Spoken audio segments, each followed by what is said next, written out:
Mana shu kunlarda ba'zi bir holatlar bo'ladiki, bu o'sha korrupsion holatlar deymiz. Nima uchun islomiy shariati, umuman qonunchilik mana shu korrupsiya holatlariga qarshilik qiladi? Chunki korrupsiya tarqalgan jamiyatda ishonchsizlik paydo bo'ladi. Odamlar bir-birlariga nisbatan ishonmaydilar. Ular qonun qoidalarga itoat qilmaydilar. Payg'ambar sollallohu alayhi vasallamdan hadis bor. Bu hadisi sharifni aslida Imom Buxoriy rahmatullohi alayhi rivoyatlarida keladi. Janobi Rasululloh aytdilarki, sizlardan oldin halok bo'lganlar, ularning ichlarida sharafli insonlar agar o'g'irlik qiladigan bo'lsa, ularni tek qo'yardilar. Agar oralaridan bir zaif kishilar shunday o'g'irlik qiladigan bo'lsa, ularga jazo berar edilar dedilar.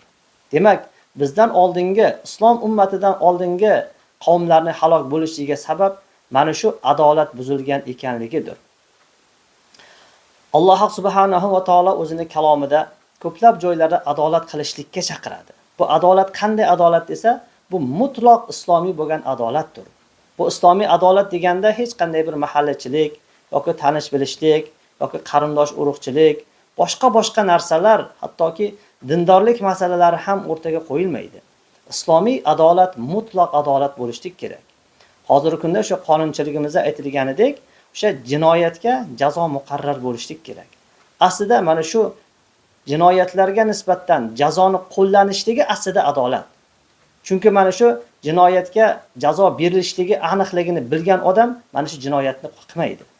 Yo'q, agar ularda bir umid paydo bo'lsa-ki, mabodo mana shu jinoyatimiz oshkor bo'lib qoladigan bo'lsa, ba'zi bir tanish bilishlik orqali yoki ba'zi bir pora berishlik orqali bu jinoyatdan qutulib ketamiz deydigan ilinj bo'lsa, shunaqangi ularda bir ishonch bo'ladigan bo'lsa, demak, mana shu holatda korrupsiya holatlari ko'payib ketadi. Shuning uchun islom shariati mutlaq adolat qilishlikka chaqiradi.